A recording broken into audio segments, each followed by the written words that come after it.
mission.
Here we go. This is the Joy Sports Link on Joy 99.7 FM. My name is Nathaniel Atto, and it's so great to be in your company this afternoon, as always.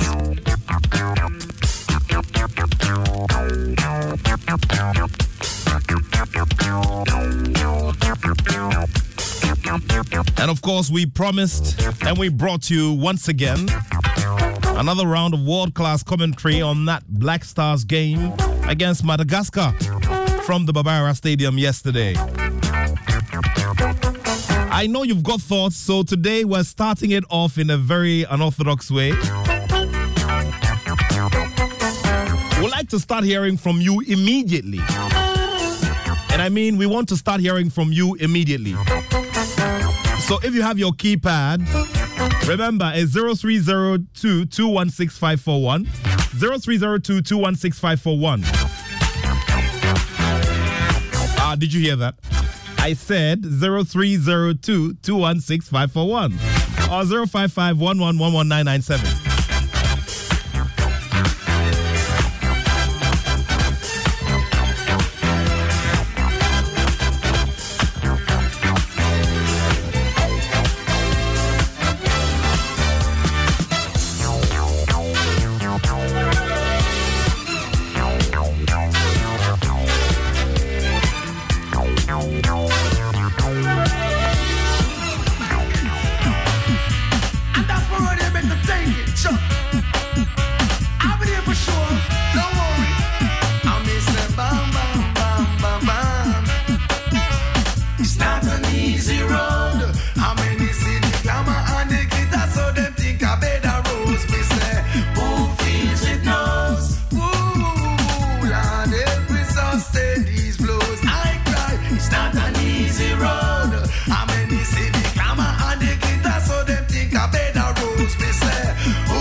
So it was the case that Inaki Williams scored an injury time winner to give Ghana a 1-0 victory over Madagascar in their first qualifier for the 2026 FIFA World Cup over Ivory Coast. As Ivory Coast also hit 9 goals past Seychelles.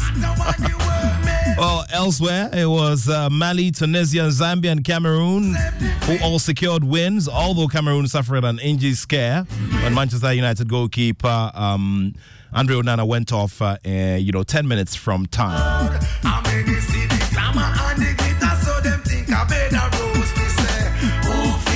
Big talking points from yesterday's game, including the fact that Inaki Williams has opened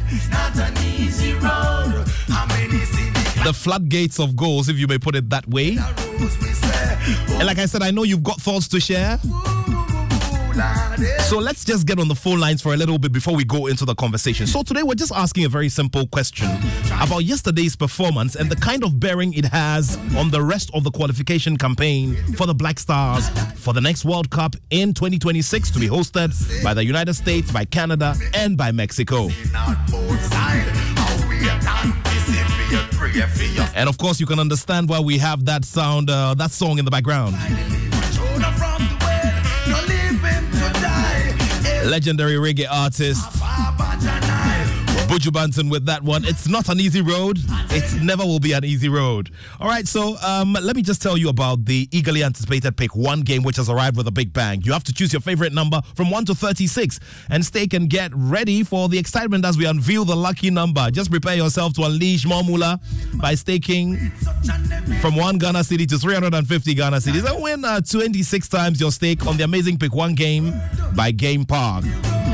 Play by dialing *946# on all networks and via our website, and download the Game Pack app on www.gameparkgames.com. Watch the live draws on Adum TV at 9 a.m., midday, and of course 6 p.m. every day.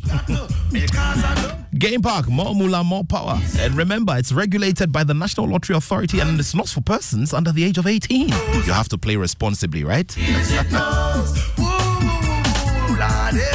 So, big question I'm asking you this afternoon is, what bearing would the performance yesterday have on the rest of the qualification campaign? So, I understand we already have a caller on the line. Let me just go on the phone. Good afternoon. Good afternoon. All right, so this sounds very familiar. Charles, is that Charles Benonioka? Yeah, sure. Oh, great. Charlie, I'm sharp, eh?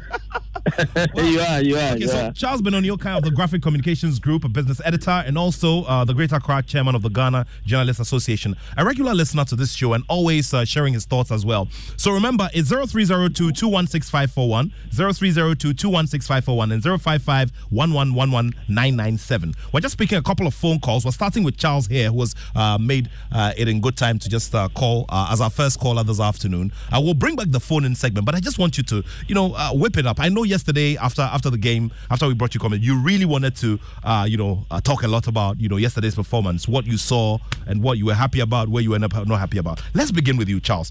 Tell me, the general, assessment from the point of view of a fan. Yeah, thank you, Nat.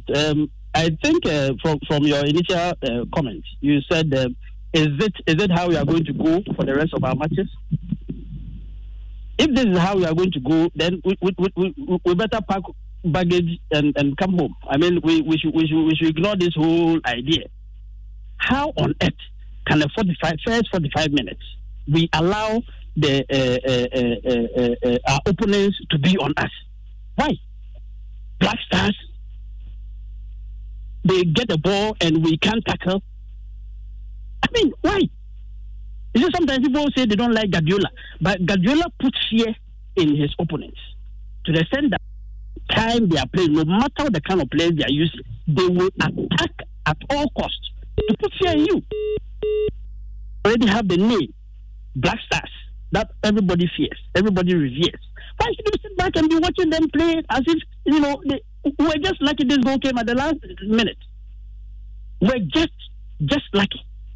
And if we continue to play this way, I can tell you, even Adenta 11 can beat Black Stars.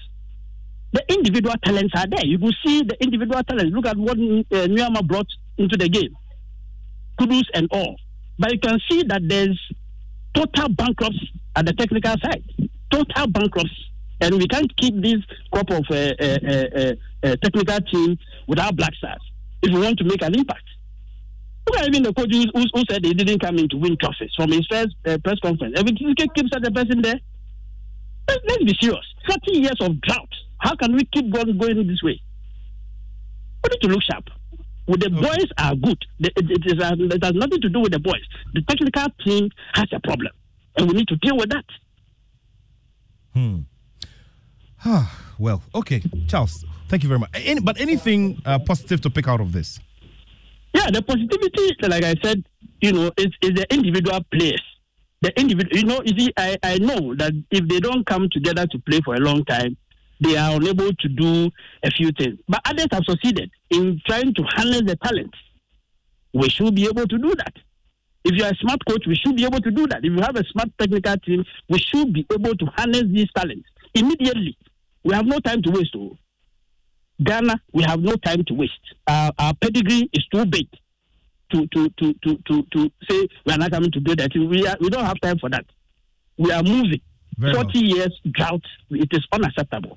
Okay. Highly unacceptable. And we need to sit up. Okay. Charles, I'm grateful to you. Thank you very much. You're welcome, Nat. Charles Benoni kind there. Let's get on the phone line again. I think we have another caller. Hello, good afternoon. All right, so I'm told we lost that caller. 0302-216-541, 0302-216-541, and 055-1111-997. Final stage. Madagascar with the first attempt at goal, and it will earn them a corner as it deflects towards the goal line there. Couldn't thread the needle. That's a nice ball forwards. Alrighty, so we'll bring you back those moments again, but let's get back on the phone line. Hello, good afternoon. Yeah, good afternoon, Nat. How are you? I'm great. Yes. For me, I don't think that, to begin with, I don't think your commentary yesterday was world class. I mean, I am an ardent listener to Joy FM, and I've heard very fantastic commentary from some of you guys.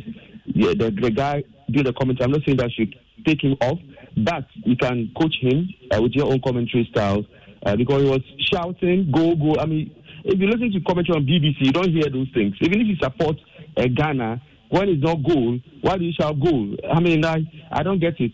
And I don't think it was world class as you have said. And many listeners would agree with me. Now, thanks for the feedback. Thanks for the feedback. Is that? Thanks for the feedback. Yes, as I said, I'm not saying take the guy off. You can coach him and you can mentor him. The Black Stars, I mean, for me, as I always hold, we have a lot of work to do. And it starts with the GFA. I mean, the search committee looking for a coach and all of that. I mean, the players on the field, for me, I don't think that they were the best, despite the fact that the earlier speaker or caller had indicated. We have a lot of players overseas that can be scouted for. Even here locally, we can groom some of our players. And talking about they not being together for a long time, meaning that they are unable to play well, I also don't agree to that. If you have quality players, you definitely are going to get them together. I have watched Israel and Switzerland. I mean, Switzerland too, they were not together. And you can clearly see the quality. Even Israel holding Switzerland to, that's 1-1, the last time that they met. I mean, for me, I think there's more issues here. Like Anas discovered so much corruption in the GFA amongst others. I think these are the issues that are keeping the Black Stars out. Because the times that we're winning the African, Cup, those times you don't hear corruption and all those issues. But today, what do we hear? If we fielding players, I understand there's corruption in there, which I even think that you guys should be working on.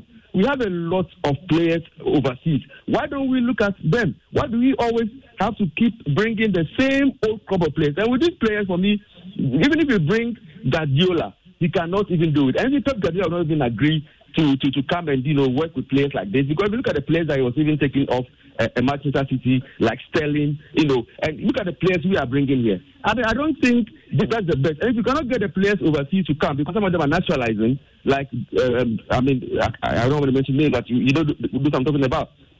they are like Ketianku, naturalizing. Why don't we groom our own? Our own local league, yes, is not the best, but can we get our players together to groom them, to train them to also play for us? Thank you. Thank you. Thank you very much. Let's go to our next caller. Hello, good afternoon. Fine afternoon. Thank you for joining us on the show. Yeah, this is Uncle Sam calling from Uncle Sam. Please go ahead, Uncle Sam. Nothing Ghanaians cannot be sincere to themselves for once. Why? Beautiful Ghana. Bad leadership everywhere. Everywhere.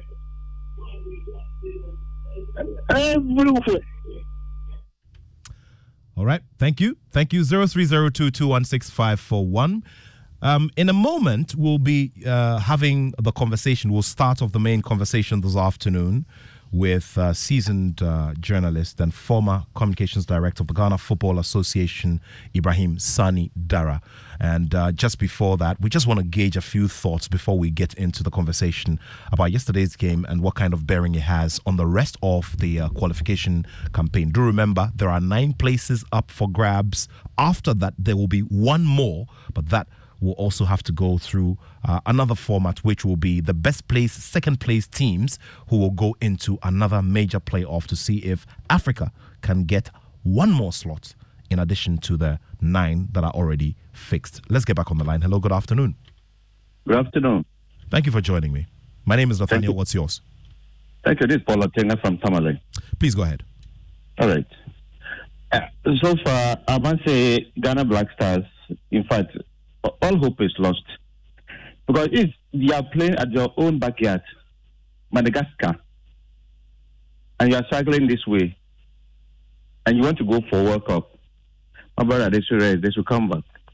Seriously, they should come back, because we are not going to waste money on them and they'll come back and give us story. No, for me, it's not that we are discouraging them, but someone said about the GFA. My brother, is this too bad? We have the players, we have the quality players. Those people know they are up to the task. But it's like when they tie your hands at your back and your legs and ask you to run, how do you run? You can't run. Because now before you get selection, before you be called, you don't say you know better than some of us. There are corruption in the GFA. And I don't know why people are afraid to come up boldly and say this is what is worrying us. And then they have to dissolve the board. Seriously. So for me, in fact, yesterday it was even like, I don't know, I was so disappointed. Upon us scoring a point, I was so disappointed. Upon getting the 3 points, you're still disappointed? I was disappointed. I see. All right. Seriously. Okay. Thank you so much. Thank you, and greetings to our friends in Tamale. Let's take a call or two more before we start off the conversation. Hello, good afternoon. Yeah, hello, good afternoon.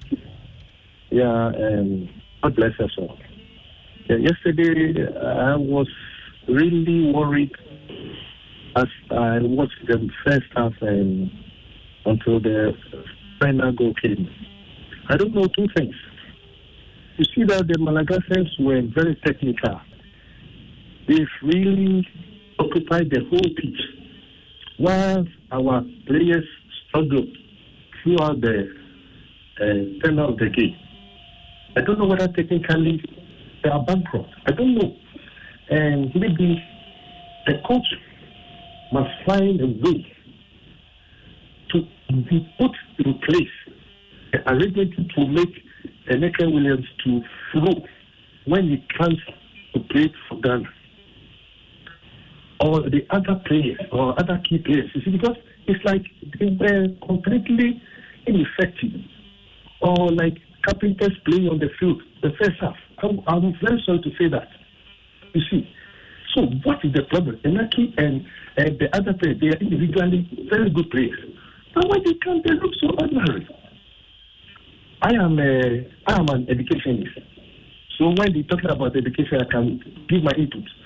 So if the coach is a technically qualified person, I think he must put his hands together. Or maybe the GFA who are not, I don't know. Because yesterday a lot of us were really And we really had heart-breaking situations.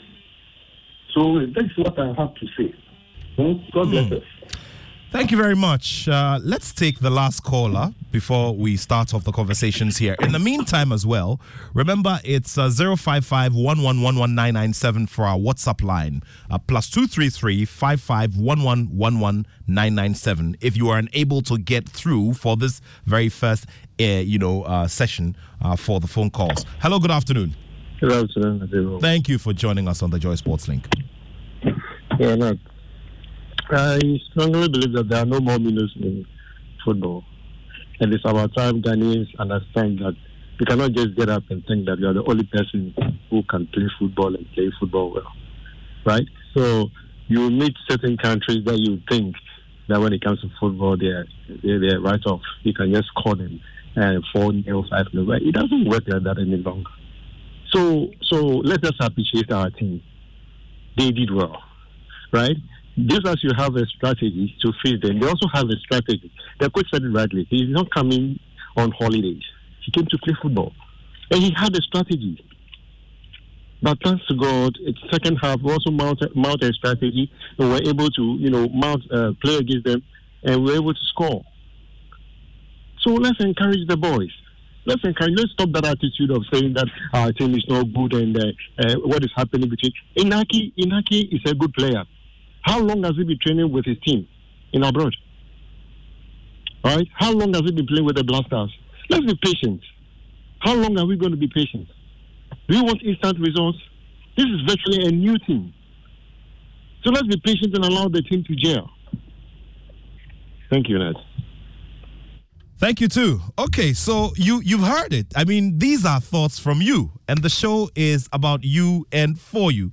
So you keep them coming in. Would bring back the phone-in segment after 1:30 p.m. So we'll now get into the conversation. But just before we do, let's take a listen to the man, Inaki Williams, after, breaking that jinx of not being able to score for the Black Stars since he staged his debut some games ago. Let's take a listen to him. Sorry that my English is not good, but I'm very happy. The team do everything to win the game. It's not an easy job, but I enjoy the game. I enjoy the atmosphere. Kumasi people is very special, and I'm so happy. Yes, I'm frustrated because I'm going to celebrate all the people that it doesn't matter because I'm working hard to make a goal and God bless me.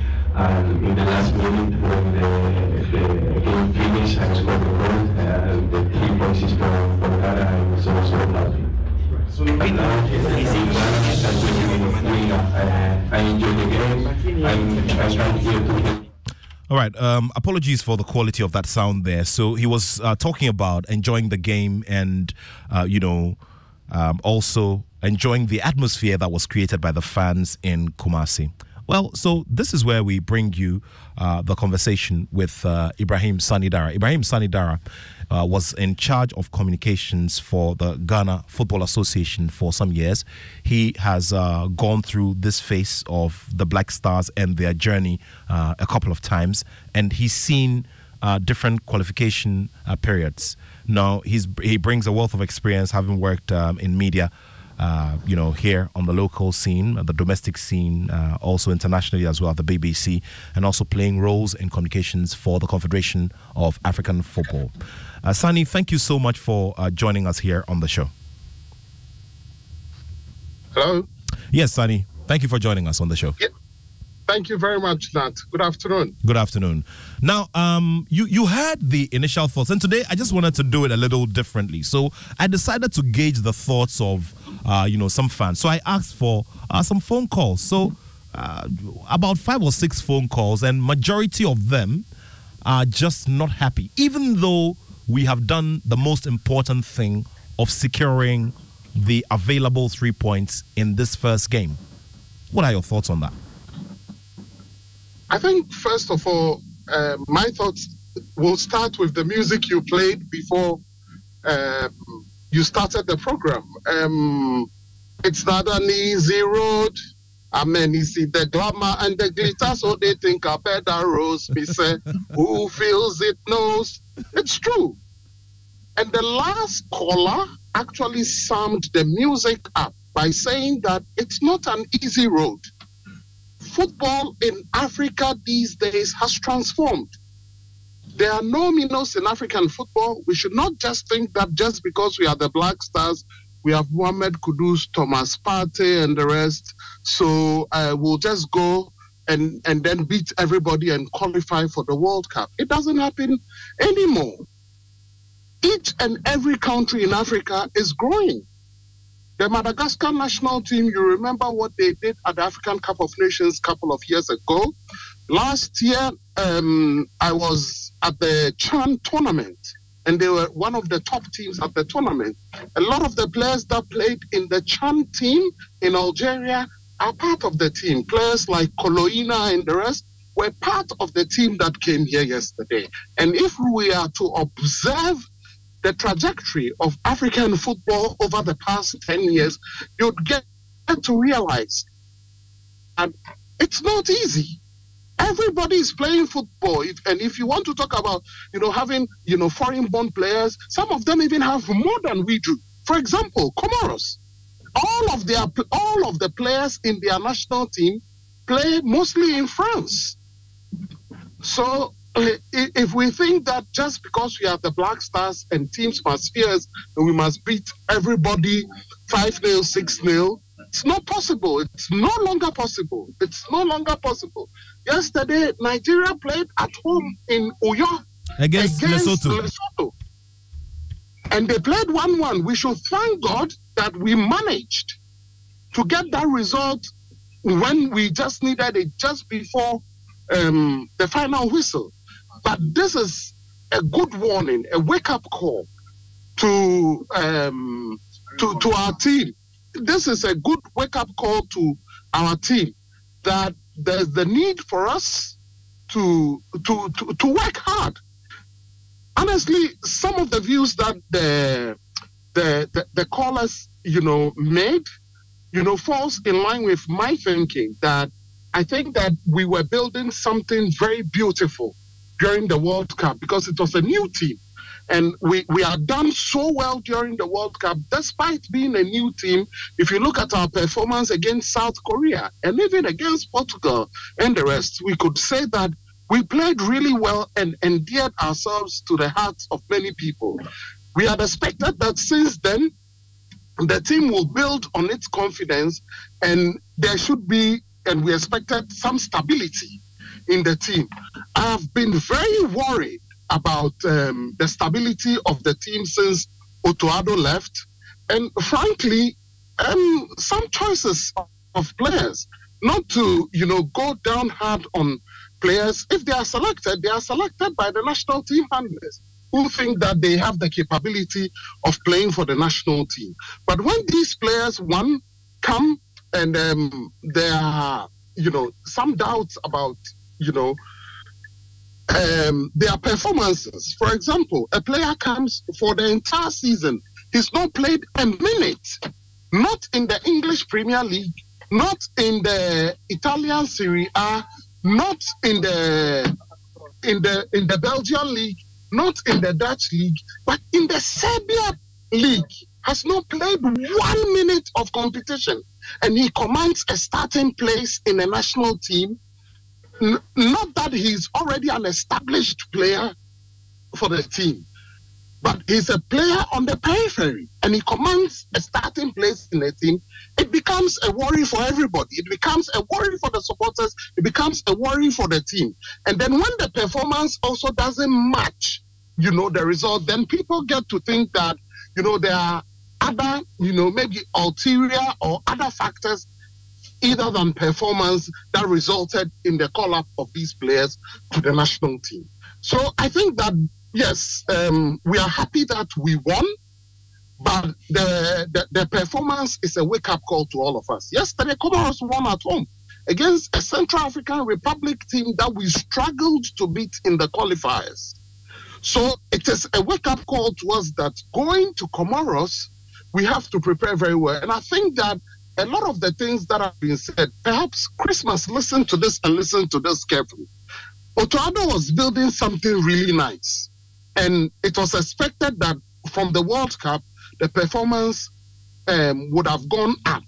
But it's been wishy-washy, to be honest. It's been wishy-washy, and he must find ways of doing doing things well. But one question I keep asking myself is, if we say, no, some of these players don't deserve to be in the team, tell me which players are available that is not called.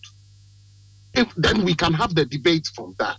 But for me, I think that the players that merit to be in the team are in the team. It boils down to, the technical team being able to gel the team as we saw at the World Cup and continue to build on the team. We must not expect results from day one, everything to fall in place. It's not an easy road, but we must be able to see progress. Progress from match day 1 to match day 2, we must see that things have improved.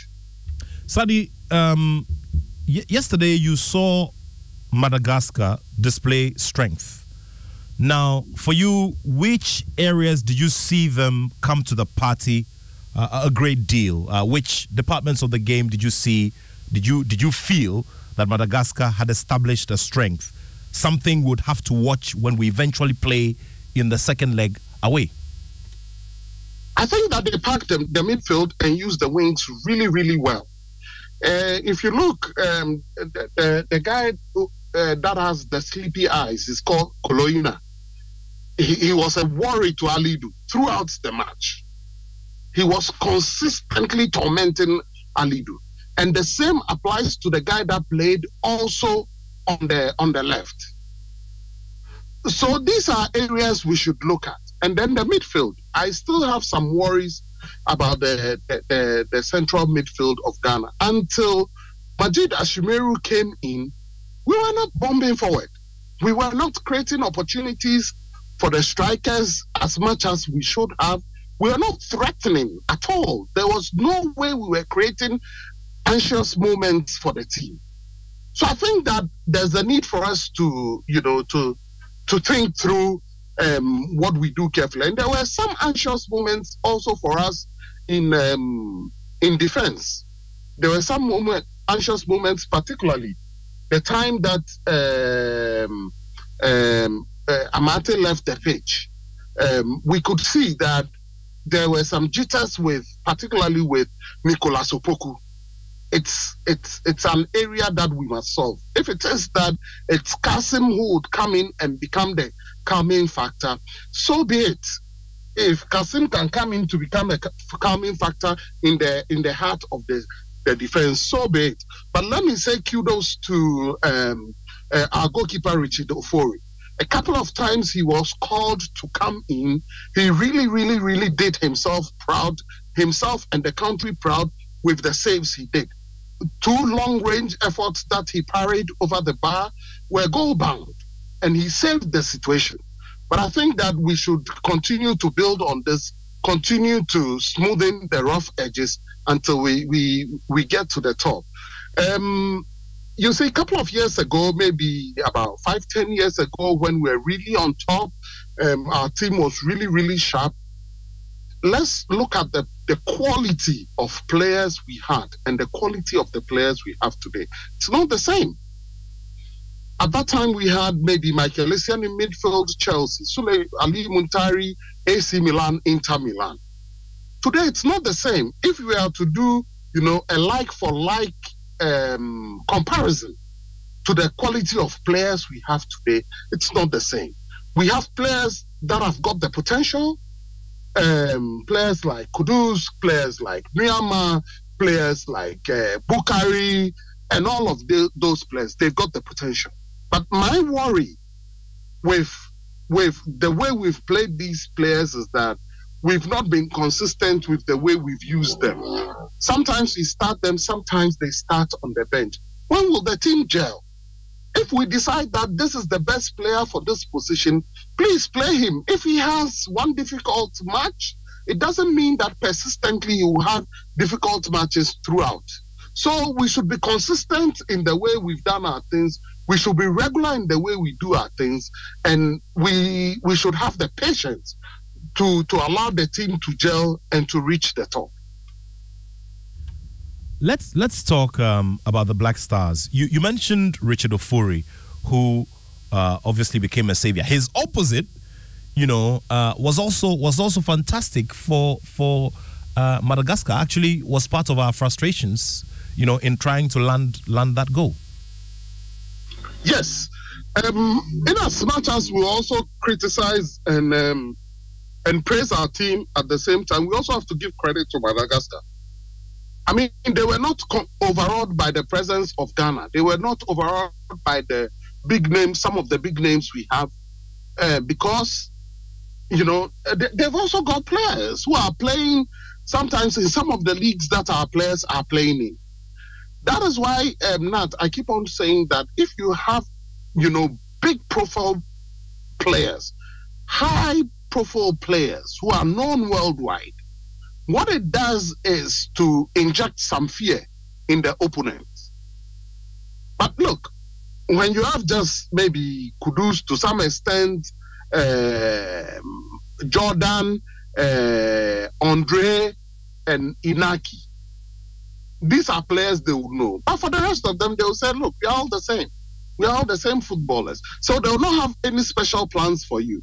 But if you have a few that are globally known names, you have coaches preparing not only to prepare for the match, but individually they would also prepare the individual strategy for each player. And that means they are afraid of the talents we have.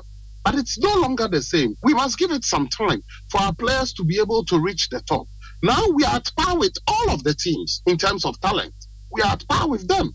So we must respect our opponents. And going forward, we must take this same mentality going into our next match and our subsequent matches, that all the players we know and we have seen play on the African continent are these days good. They are not wishy-washy. Well, these days they are good. They are not wishy-washy.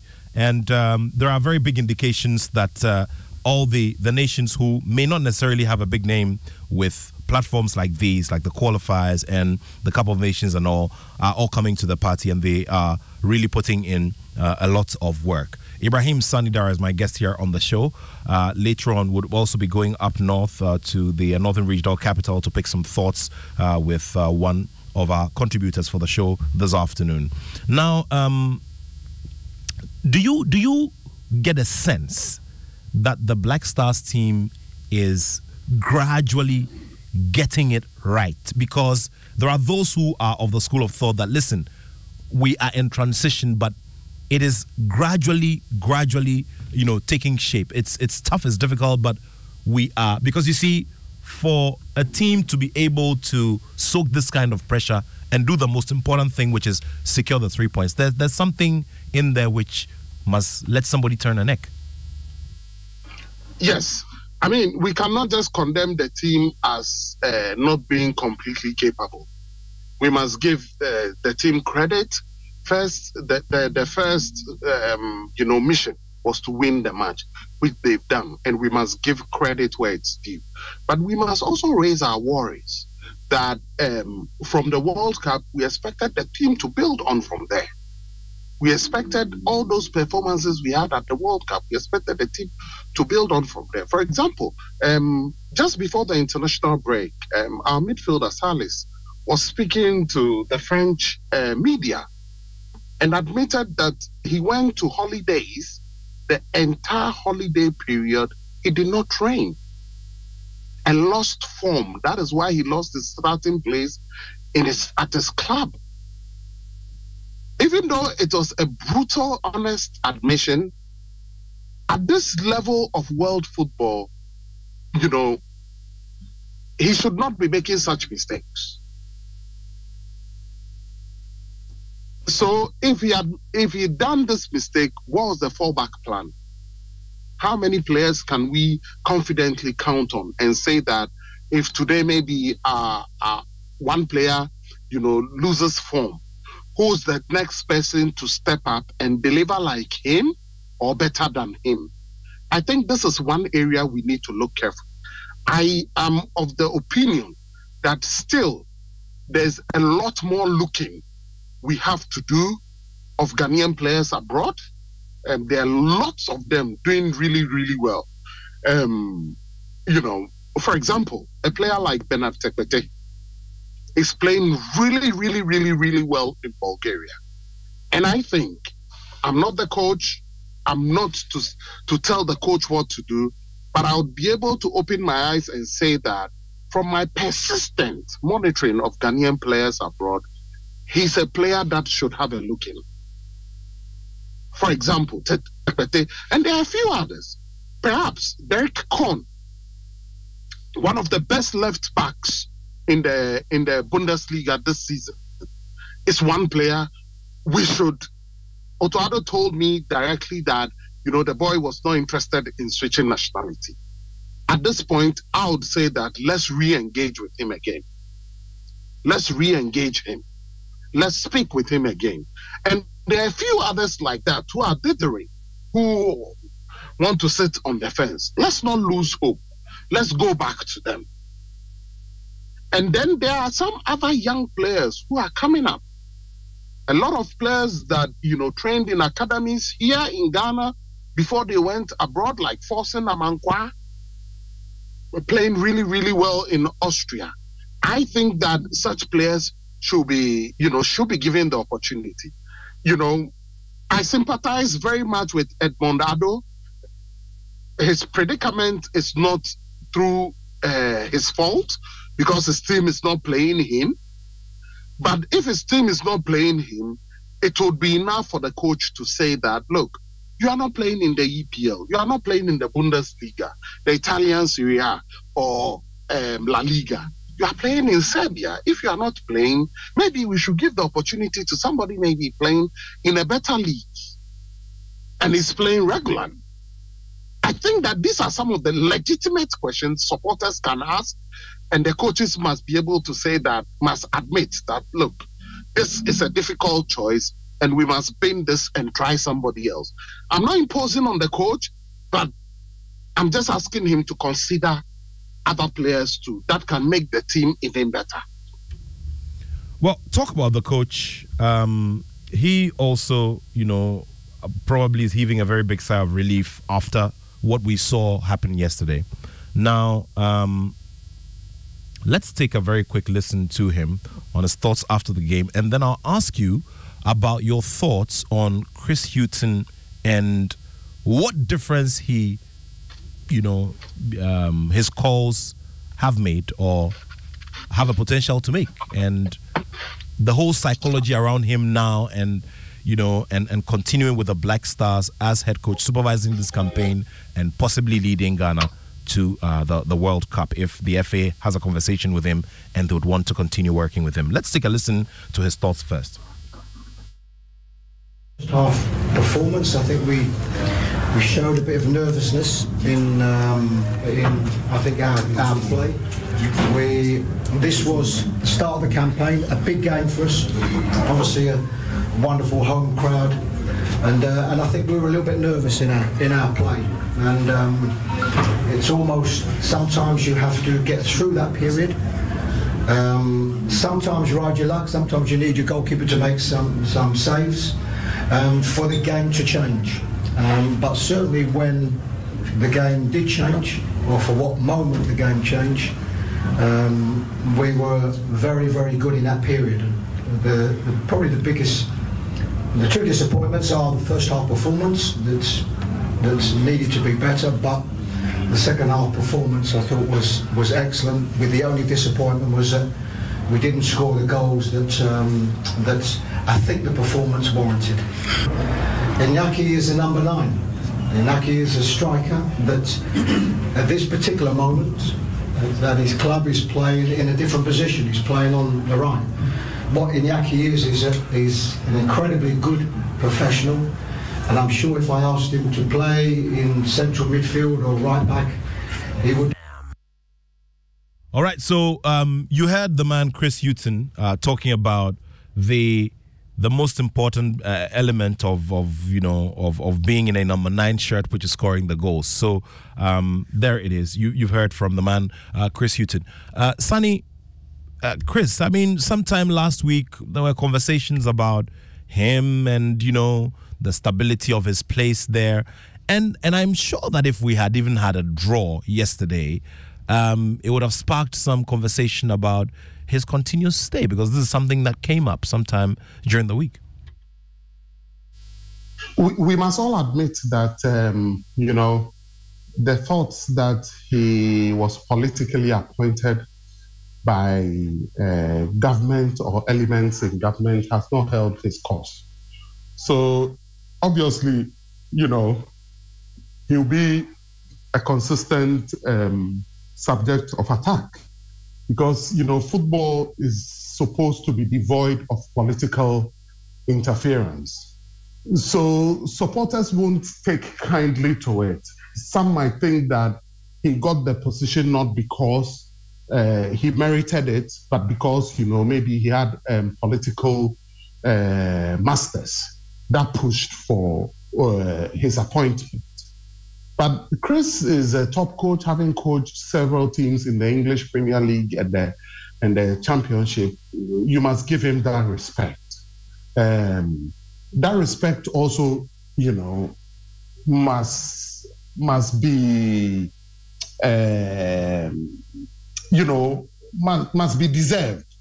How do you come to be a person that is deserving of the position? It is only through performance.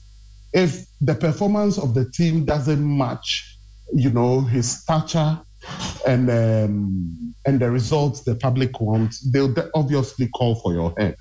And Chris must understand this. And particularly, I've noted that there are people, some people in the media who were supporting him before he was appointed, who were seen to be singing the tune of the people who were pushing for his appointment, have not helped matters. For example, just before the squad for these matches were named, there were strong rumors that the GFA was meeting to sack him. Meanwhile, the GFA was meeting for him to release the squad. So these things send, some feelings among the fans that this person is not supposed to coach or wouldn't have been the coach of the Black Stars but for his political connections. So it behoves on Chris himself to ponder and to see where Otuado gave him the baton and see that results-wise and performance-wise, since he took over the team, there's been a dip. He has to be honest to himself and admit that, yes, partly some of his players suffered injuries like Kamal Dean and a few others, Jiku and all of those, Salisu suffered injuries, and that affected the balance of the team or the makeup of the team. But he's a coach.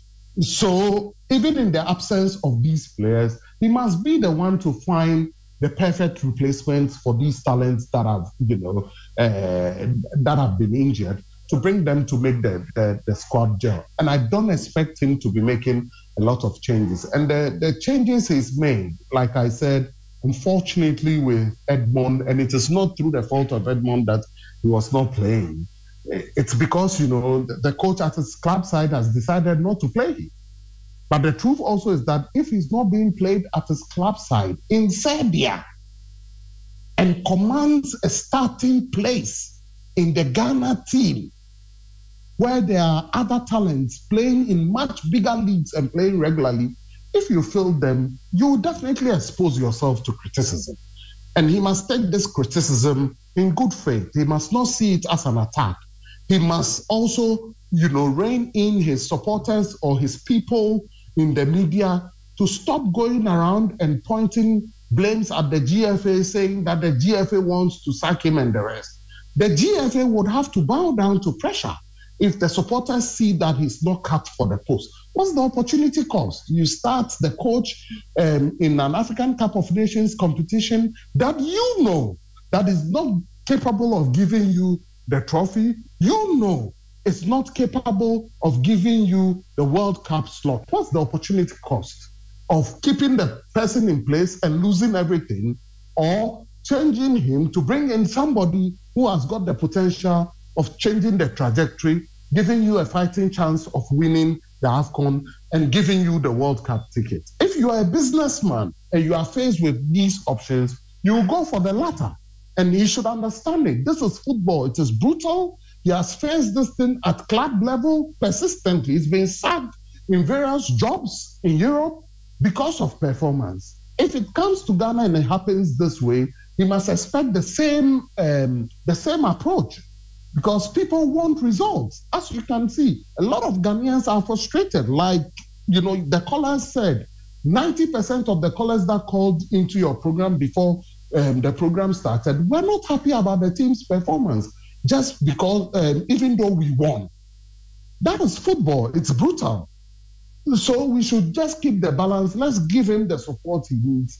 But if we feel that Chris is not the man to give us the World Cup ticket, he's not the man to take us to the AFCON and give us a fighting chance. I'm not saying to win the trophy. I'm saying a fighting chance of winning the trophy. Then we must bite the bullets now and do the changes. We should not delay a day longer. You're still here on the Joy Sports Link on Joy 99.7 FM. I'm having this conversation with former FA spokesperson Ibrahim Sanidara, a multiple award-winning journalist as well. And we've been looking at, the performance so far. I mean, especially yesterday's round of matches. In a bit as well, we'll just be going around the continent to just take a look at how the games went yesterday. Côte d'Ivoire recording the highest scoreline of the match day as well. Is there any indication? What does it mean? Were they up against an exceptionally weak side? Well, all of these we're going to discuss as we go along. But it's important that you bring in your messages. Remember, it's 055 1111997 055 1111997 here on the Joy Sports Link on Joy 99.7 FM. A message, and after that, we start looking at the key bright spots whom we can start, depending on.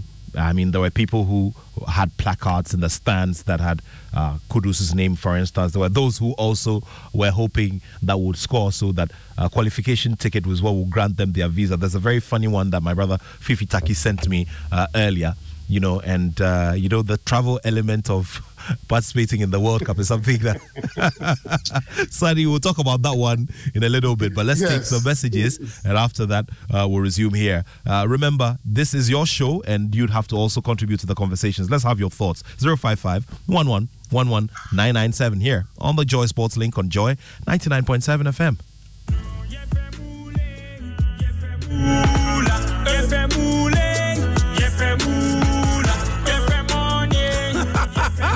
Introducing Pick 4 from Game Park Games, the easiest lottery to play and win. Pick 4 numbers from 0 to 9 up to 3 times a day to become one of our daily winners. More moolah, more power. Play online at www.gameparkgames.com or dial *946# to play. Game Park Games is regulated by the National Lottery Authority, not for persons under 18. Play responsibly. Pick 4 to reach the semi-final stage. The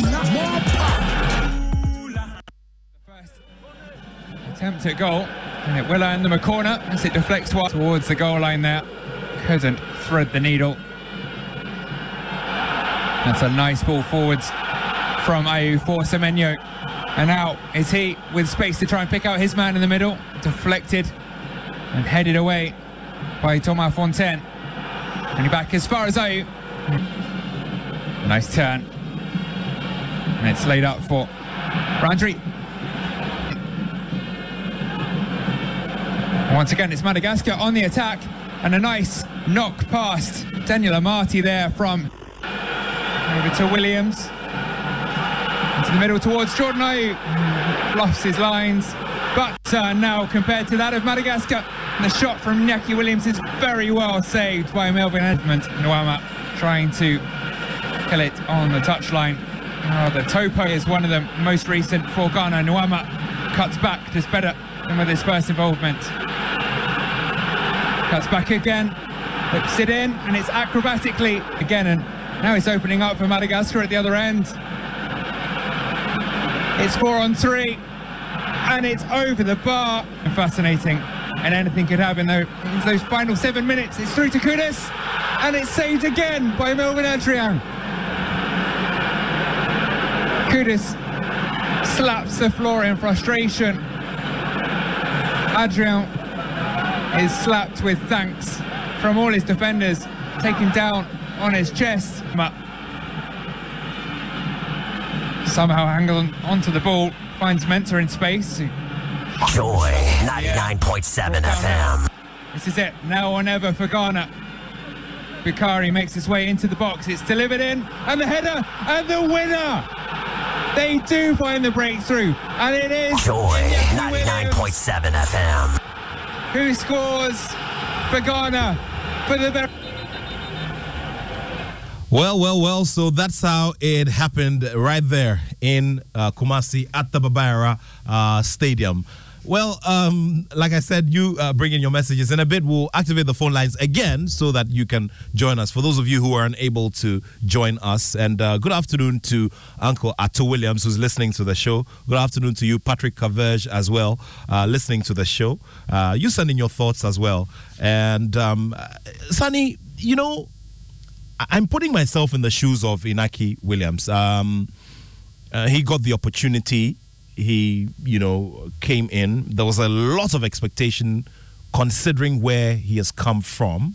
But it was not working. And yesterday, which was a very, very crucial day, he managed to find it. And I sometimes, I was having a chat with a friend of mine, and I was relating it to the Fernando Torres situation at Chelsea, where so much money had been spent to buy him, and he was just fluffing opportunities, but then made up for all of it when he scored that crucial goal against Barcelona en route to, a Champions League final and a win eventually. Well, you could see all around the stadium, and all the supporters, all the fans, and even the staff, the technical team of the Black Stars, everybody was happy for him. Not because he's, not because, a goal had been scored, but they were happy for him because they know that Inaki is such a good player, and that in life sometimes things don't go as you want or as you plan. So people were sympathetic towards what was happening to him. And it was a relief for all Ghanaians. Everybody was clapping because people had expected a lot from him. We see him in La Liga, how he scores, and people kept asking, is his performance in La Liga a fluke? It was not a fluke, but sometimes it happens like this in football. You expect somebody to do well, and it was just not working. And when it comes good, people are collectively happy for him. And I think that was what we all saw yesterday. You could see the fans. If you look at the match on television, you could see the number, even the media, cameramen who rushed from behind the goalpost to the center of the field when Inaki scored. It was like a relief for everybody because everybody wanted him to do well. Because we feel that as Ghanaians, when we have players of such caliber and they come in the team, they can add some bites to the team. They can bring some respect to the team. And once he scored that goal, we expect that, he will continue on this trajectory and it will be for the benefit of the national team. Our poster boy Kudus pushed real hard, tried some long ranges and all, but he couldn't get it the way he probably would have gotten it on another day. Recording in progress. Yes, just like I said, it happens in football. Sometimes, sometimes when you feel like, it's time, this is the big guy, he should score for us, and the rest, it doesn't happen. It happens in football.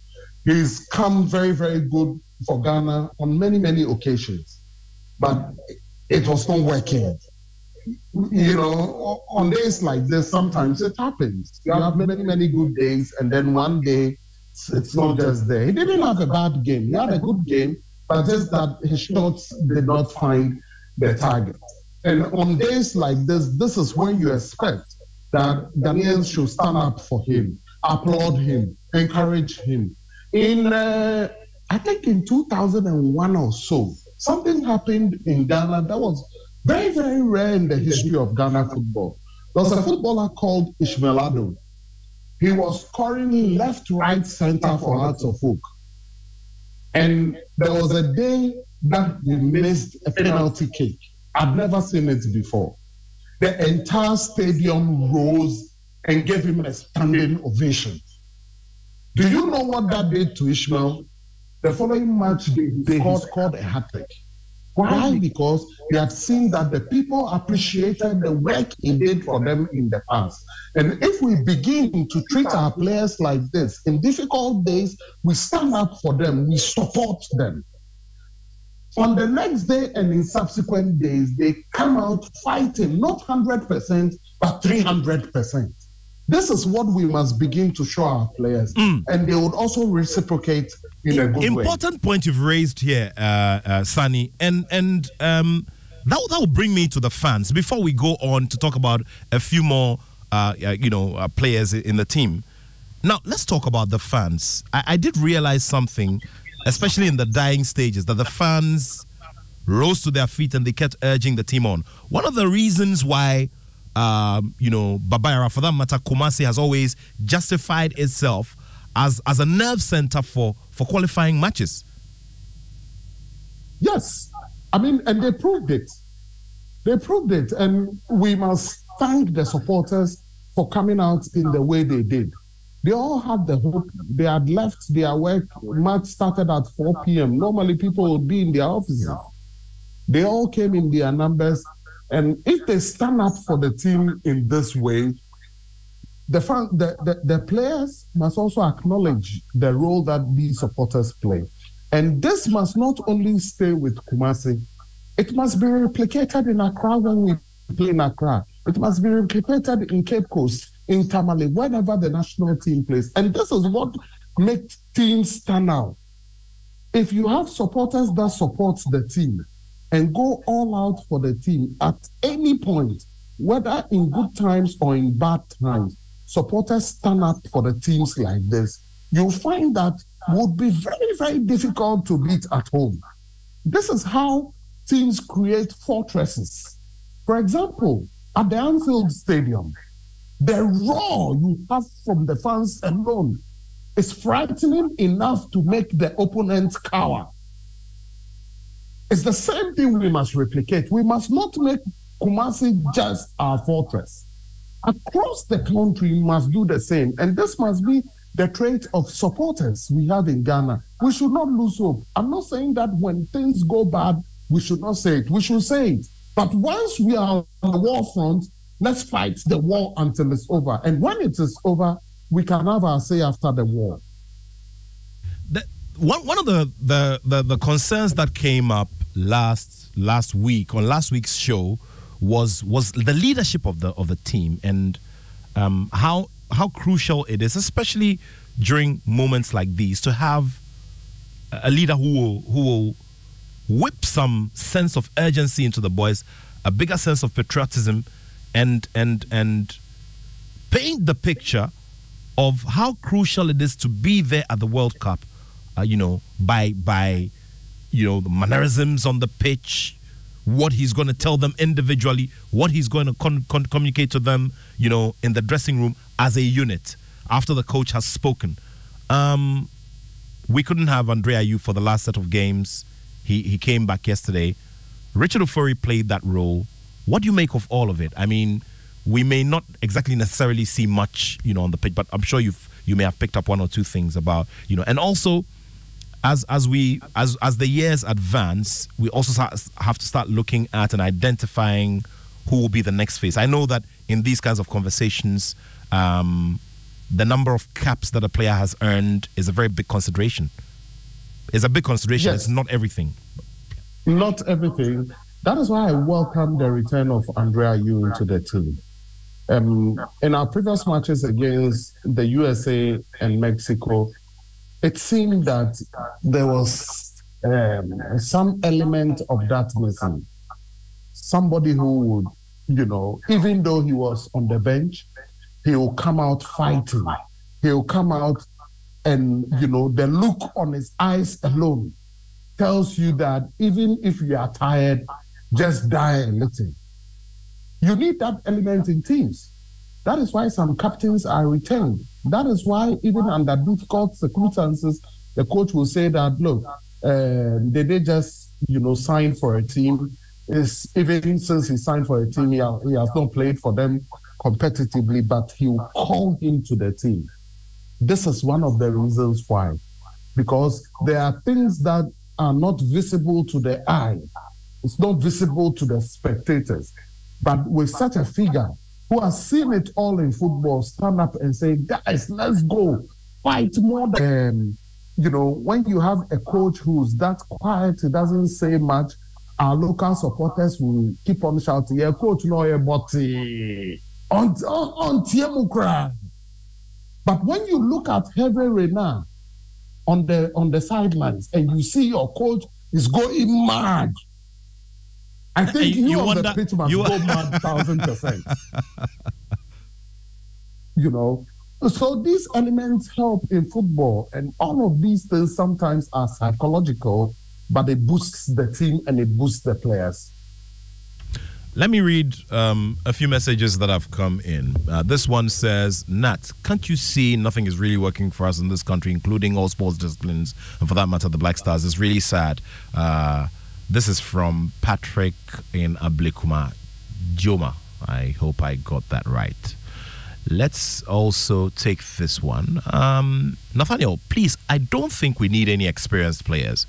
Yesterday, the game was won with none of these so-called experienced players. All they need is to be trained well, a psychological talk, and the coach must be on the touchline, walking and whipping them up, and they'll deliver. My name is Gabriel. Gabriel, thank you very much. This is very interesting coincidence. Sunny was just talking about coaches who, walk up and down the touchline and try to whip the boys up. Well, Chris has a different style. Chris Hughton has a different style. There are other coaches around the world who also have a different style. Carlo Ancelotti won't say anything. All right, let's take this one from Jerry in Awoshi. Now, a simple but very effective and efficient way to implement Ibrahim Sanidar's idea of doing further looking and searching for additional players for the Black Stars is this. Make the technical team of the Black Stars get comprehensive video clips of between 10 to 15 players per position. Analyze all the clips thoroughly and rank the players per position and keep the information and implement the outcomes systematically. Okay, this is from Jerry in Awoshi. Okay, Jerry, thank you very much. We're grateful to you. Now, this one is from Sean in Chado. He says, every country is improving apart from Ghana and Nigeria. Everybody says there's no small teams any longer, yet the Black Stars remain stuck in past glory. Okay, Sean, thank you for your message as well. Remember, it's 055-11-11-997. 055-11-11-997 here on the Joy Sports Link on Joy 99.7 FM. All right, now, Sunny, I'm sure that away from all of these, you also made your own personal observations of what you feel, or a few key players whom you feel stepped up the plate a little bit yesterday in the game, irrespective of the circumstances. I think, quickly, let me start with Richard Ofori. I was really, really impressed with his performance. I think that he stood high, he delivered, and he showed why he's been brought back to the team. He was imposing, he was commanding, and really worked as the captain of the team. I think, his presence is reassuring. Yesterday, Gideon Mensah was also really good. Like every player, you would have some good days, some bad days. But yesterday, he really stood out. I also have to commend what I saw of Kasim Adams when he came on as a substitute. He was a calming factor in the defense, and a few times I saw that he covered up nicely for Nicolas Opoku. I don't know why, Kasim has not consistently been considered. I think that he's a player we should look consistently to. When we have difficulties, he's a player who's very, very calm, who helps us, make things a lot better. And in the midfield, Majid Ashimero. I mean, when he came in, a lot of people have asked why it is that he's not being brought in.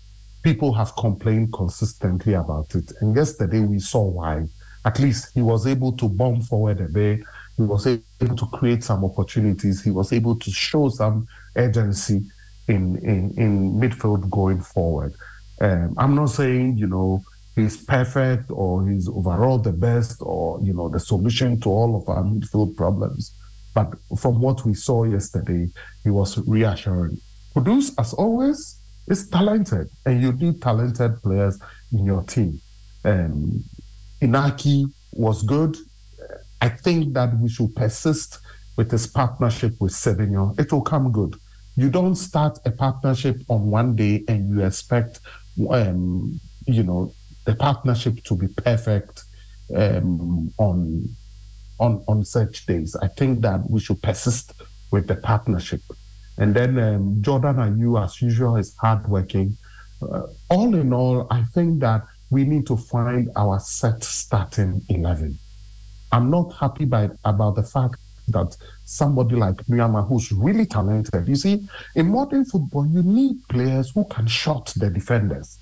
And what do I mean to shut the defenders? Bring them out of their shells.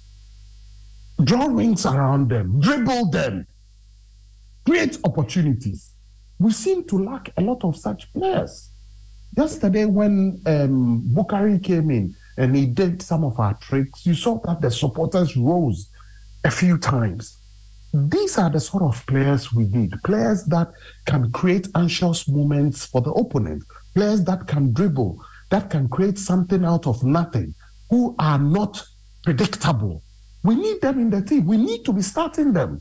We need to be starting such players. Muyama, Kudus, and I hope that Kamaluddin Suleiman beats his injury problems. If we are able to have such elements in the team, we should be able to start them. We should not be afraid to say, oh, the boy is 18 or 19, therefore he's too young. If in training he's proven that he's better than an established first team player, take the gamble, play him, make him the regular. We should begin to be able to have, a team that we can say that, this is the Black Stars starting 11. Maybe if an injury, one player comes in and the injured player makes way for a new player who can play like that or even better. We don't see that these days. What we see consistently is that you might have a starting lineup like this today, tomorrow it is different. So we cannot have the stability we need. We should begin. Chris should be bold. He should be bold. If you feel that there's a senior player in the team who's not delivering like the way you want it, bench him. Put him on the bench. Give the youngsters the chance. Let them play. Give them confidence. And you see the result. And one of the African Cup of Nations teams we have seen, and even Morocco, we saw at the World Cup recently, a lot of them were young players who no one knew. Unawi, and all of those young players that excelled at the World Cup, they merged perfectly with experienced players. And they delivered. We should not be afraid to do the same for the Black Stars. Sonny, you talked about getting, still combing around for some players. Now, one of the texters, agreed with you and wants to see, this happen. And he's even proposed a way or a format via which we can achieve this. Now, we have quite a number of games to play during this qualification series. AFCON is done and dusted, but Will the qualification series be would you say that this period will be the period within which we're going to find our next Black Stars team? Is that, with these games that we played home and away, are they enough to just get us there and get us to figure it out, maybe for the rest of 2024? I think the pre-AFCON period, because if we finish this round of matches, I think our next round of matches are in June, right? Yes. Yes. If our next round of matches are in June, we have to use this period, the AFCON period, to discover the players that will play for the rest of the qualifiers. We must not miss the opportunity. And to be honest, there are lots of Ghanaian players playing in top leagues in Europe. Still, I insist, I give a few examples of Tekwete, Pfeiffer, and Derek Korn are a few players, but there are a lot more of them. At Genk, together with Pencil, there's a young Ghanaian player there who went to Norway and was signed by Genk. These are players. We should not wait until the players want to switch nationality to play for another country. Is when we rush to go to them. Let's give them the opportunity. Name them as part of the AFCON squad. Let them know that the Ghana national team has plans for them. And when we have friendly matches, let's give them the opportunity for them to play for us to see if they fit if they would fit or they are capable of playing for the Black Stars. The Black Stars is not easy, mind you. You might find somebody playing well at club level, but when you bring him to the Black Stars, you might find that he might perhaps not fit.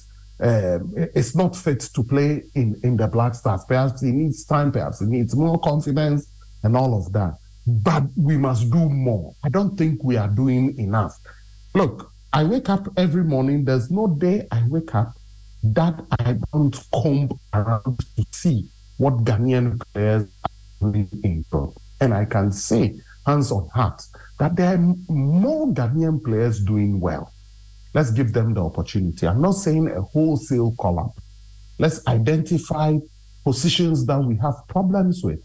Persistently, we've had problems with our left back.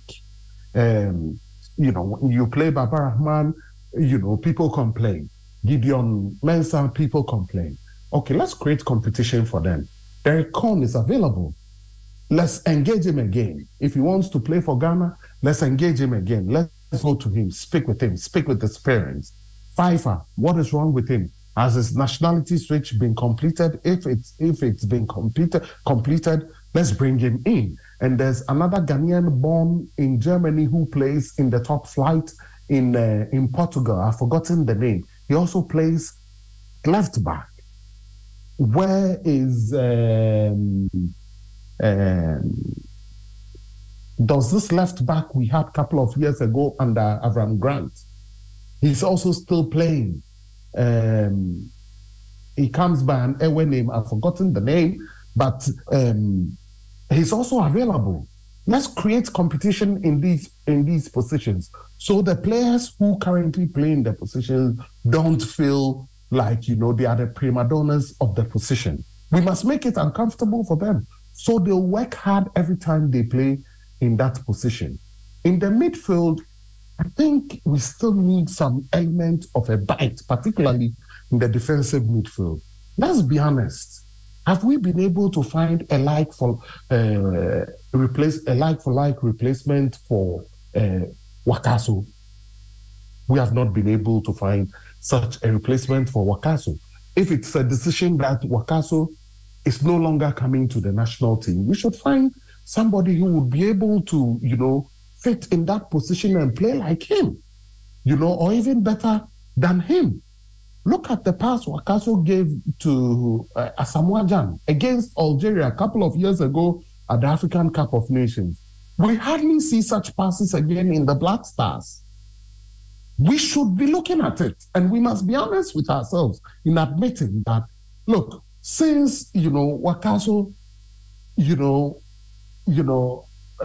was not called again, we've not had We've not had it again. So when people go very hard on Thomas Partey, I'm unsympathetic to this call. Why? Because Partey is not a defensive midfielder. The best of Partey can be found when he's playing in offensive midfield. And we as Ghanaians, we know it. If Partey goes to Arsenal and he's played in a position like that, we Ghana, we have the evidence that Partey's best performances for the Black Stars are when he plays just behind the strikers. When he played as the offensive midfielder just behind the strikers in, was it against Congo? In Brazzaville. He scored a hat-trick. It was his best game for the Black Stars. Why do we have to, take that power away from Partey and keep him as a defensive midfielder when we know that we can get the best out of him in that position? Let's be frank and be honest to ourselves and give Partey that position. Let him go forward, let him bomb forward, and let us find a midfielder. If we want a midfielder in the position of Wakaso, or just like Wakaso, maybe we should not retire Wakaso. Maybe should we bring it back? Or maybe should we ask Salis or Idris Baba to play the way Wakaso is playing? If they are not playing like that, perhaps it's the chance for us to rethink and say maybe we need somebody like that and comb the world. And I'm sure we'll find such a talent. All right, 19 minutes to the top of the hour. Today, later in the afternoon, we're going to bring you yet another edition of the Showbiz Round Table, and that will be from the Labadi Beach Hotel. But right now, we'd want to open it up again so that you can bring in your thoughts. A lot has been happening, around the continent as well. Everybody getting busy with the qualifiers. We'll be going through some of the results as well. But let's start looking at what you'd want to see the Black Stars do differently, especially as we're going to play away at Comoros. That game will not be an easy one.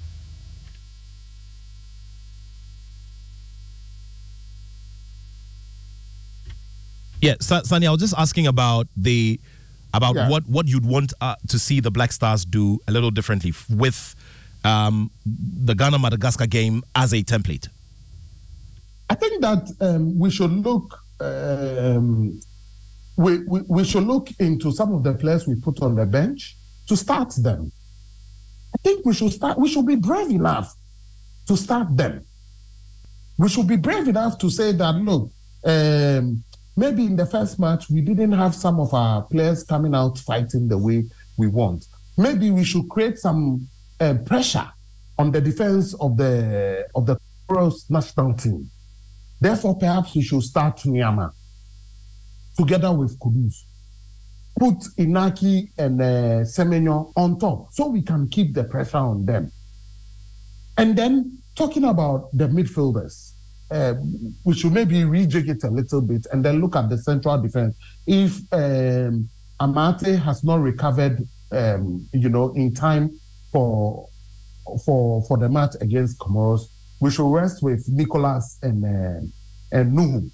And then, we keep the momentum going. And I forgot, for example, in the midfield, for instance, there's a Ghanaian midfielder. He played for the 20 team, Rahim Ibrahim. He plays for Trenčín in Slovakia. He plays in the first team, one of the top scorers, as a defensive midfielder. He played for our national under 20 team. I don't know why we are not watching him. I think that these are some of the young players we have that we must watch. The talents are there. We just need to find them and bring them in. These are some of the things I think that we should be doing. But I think that Richard Ofori should be kept in the post. I'm really, really happy with his performance yesterday. Wow, Richard Ofori kept in post. I'm sure that quite a number of you will agree with that. If you have dissenting opinions as well, you send them to us.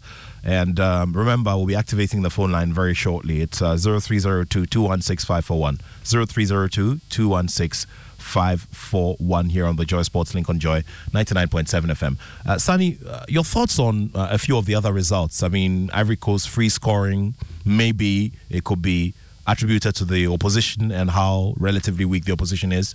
Nigeria drawing with Lesotho, that's also another major subject. I'm not sure our Nigerian brothers and sisters are exactly pleased with that result. I'm tempted to make a similar conclusion to what I discussed about Chris Hughton.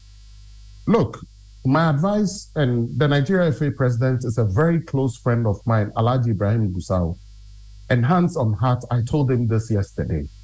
I've told him to sack the coach. I've told him in no uncertain terms, sack the coach. If you don't sack the coach, you won't get the results you want. Look, Nigeria has some of the best players in the world at the moment. The top 5 African strikers in Europe or in the world today. If you are to count 3, you Victor Osimhen included. Yes. And it beggars belief that a team like the Super Eagles will be held by Lesotho.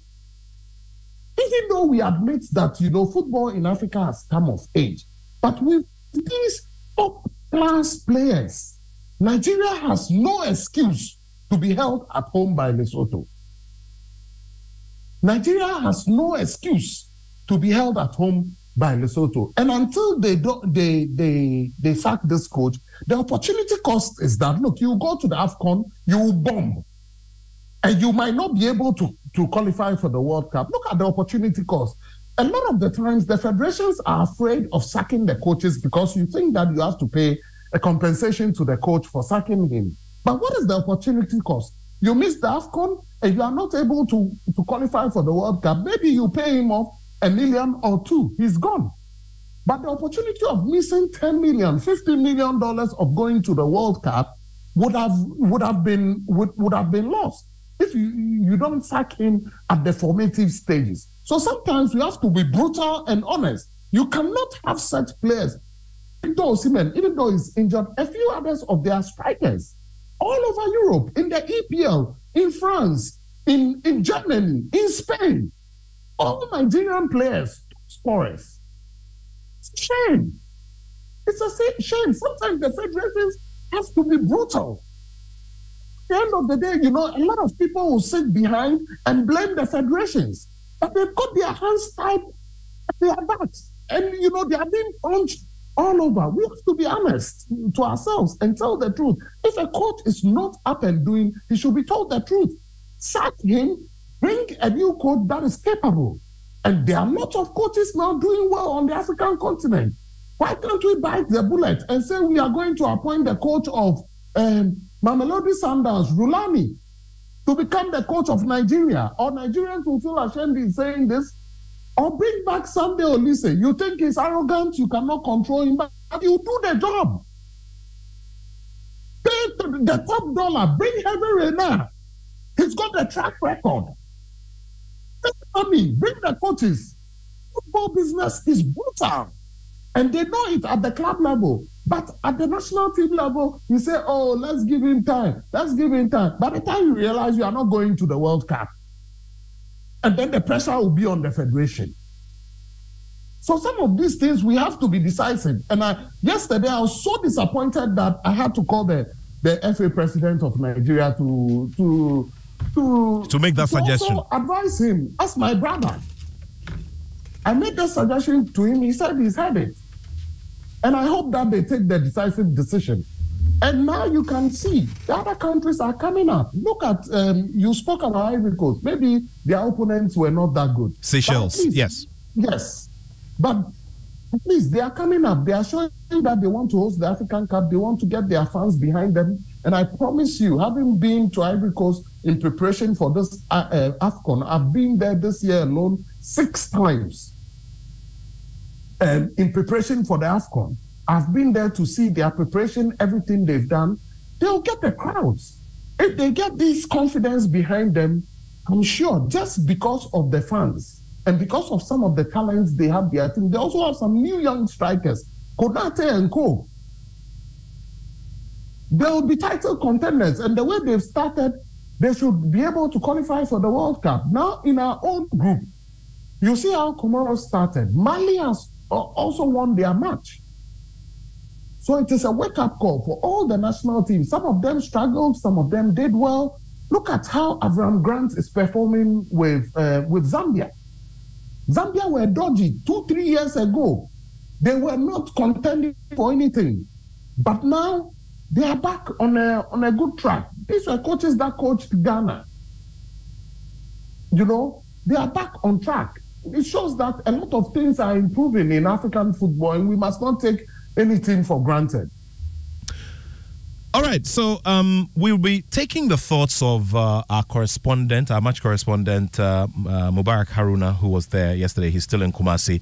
I just want to gauge the thoughts of the fans that talk a little around the Black Stars, the morning after this performance, over there. Mubarak, thank you for joining us on the show.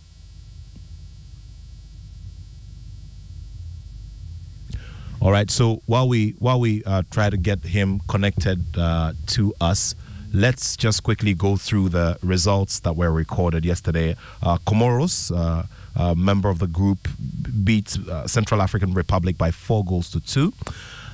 Liberia lost by 1-0 against Malawi. Of course, Liberia going through their presidential elections at the moment. Also, Guinea beat Uganda by 2-1. Zambia beat Congo by 4-2. Now, Mali beat Chad by 3-1, and Burkina Faso and Guinea-Bissau settled for a 1-1 draw. Now, Tunisia beat Sao Tome and Principe by 4-0. Cameroon won 3-0 against Mauritius, and as we've mentioned already, it was a 9-0 drubbing that Ivory Coast recorded for Seychelles. What becomes important for a scoreline like this is, just in case it boils down to superior goal advantage, Ivory Coast could and that is if they have to resort to this at a certain point during the campaign, this could just carry them through. Now, later today, we'll have a couple of games. Niger playing Tanzania. We'll be getting you the updates on South Africa versus Benin very shortly. Also, defending champion Senegal playing South Sudan later this evening.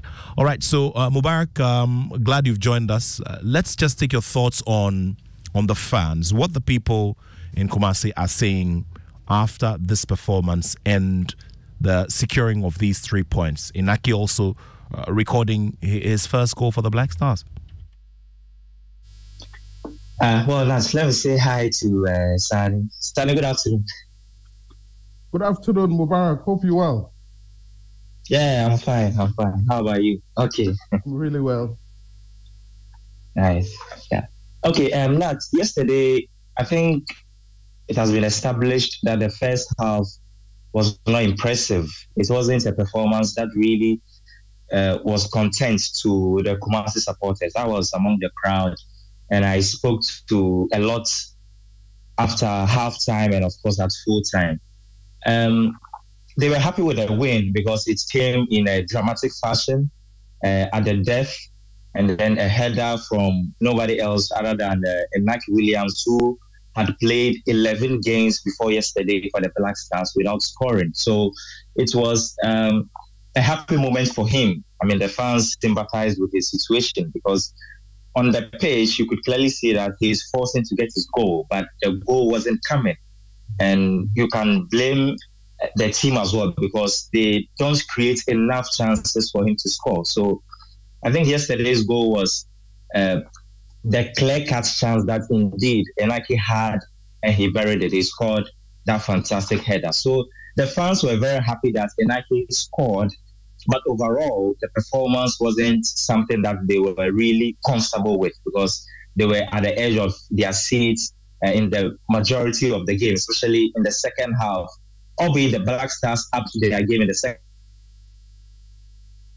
half, but Madagascar also had some decent chances. They hit the post. Kasim Nuhu had to clear ball off the line. So it wasn't easy at all for the Black Stars. And the fans made it known that the performance wasn't something that they were really impressed with. And many were quick to point at Chris Houghton because they believe he had competent players on the bench, but he decided not to start them. He had to really see that the team were underperforming before he effected those 2 changes in the second half that really contributed to that massive performance in the second half. So it was expected that, or it is expected that going forward on Tuesday against Comoros, he has to start those players. someone like Majid Ashmel. He had so many plaudits and so many acclaim here from the fans yesterday.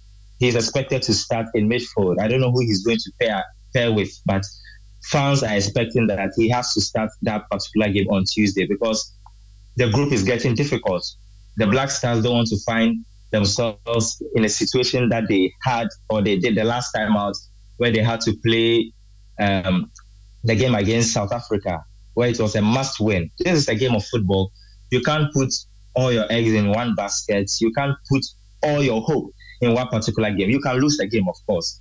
So we don't want that situation, according to the fans, and they would want us to start on the front foot against Comoros and then secure a win. Comoros are not minnows, as their name would suggest. They are doing very, very well. The last time they beat the Black Stars, they faced the Black Stars, they won by 3-2, okay?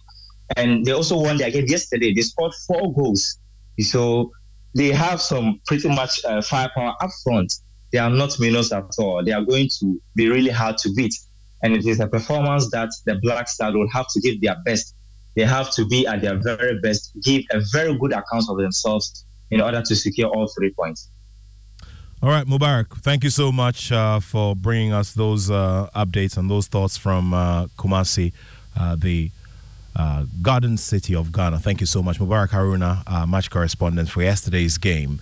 Now, I'll come over to Ibrahim Sanidara for the final thoughts. But before that, 0302216541. Let's just see if we can squeeze in a call or two. Time not our best friend right now, but 0302216541. 0302216541. Let me ask you this, Sunny. I know that you are an optimist extraordinaire when it comes to these kinds of issues, but I'll still ask you anyway.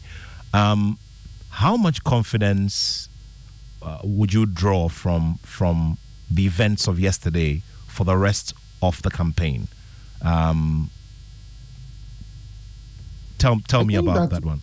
Yes, I think that we have got a very, very good chance of qualifying to the World Cup. We must not be complacent. We must not go ahead of ourselves in thinking that we are the best. We have to respect our opponents and know that the road is difficult, particularly the Mali national team. We must be on the lookout for them.